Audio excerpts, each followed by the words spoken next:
คนฉลาดเขาเลือกใช้ชีวิตให้เบาบ่แม่นว่าบ่รู้สึกเด้แค้นไปก็อึดอัดใจสั่งไปก็เปลืองพลังงานชีวิตเขาเลือกที่จะให้อภัย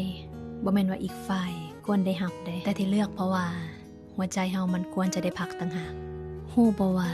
การที่ให้อภัยเนี่ยเป็นหนทางเดียวที่เฮ็ดให้เฮาเดินไปข้างหน้าได้ไวและก็ไกลกว่าคนอื่นอีกอย่างไผปล่อยก่อน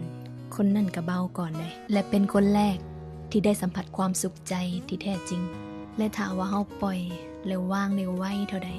ใจเฮานี่แหละมันจะได้รับอิสระจากทุกข์ทั้งหลายชีวิตเจ้าบ่ได้ยาวขนาดนั้น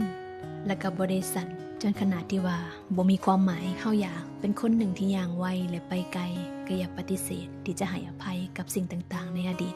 แทนที่สิโมหาทางเอาชนะกันลองเปลี่ยนมาให้อภัย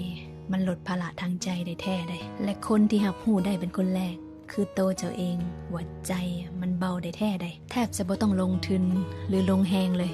การวางบ่แม่นสัญลักษณ์ของการยอมแพ้แต่เป็นเครื่องหมายของชัยชนะอย่างสมบูรณ์แบบตั้งใครก็ตามที่เอาชนะใจตัวเองได้มันคือชัยชนะที่ยิ่งใหญ่และสง่างามที่สุดตอนที่ใจมันสงบฮู้บ่ว่า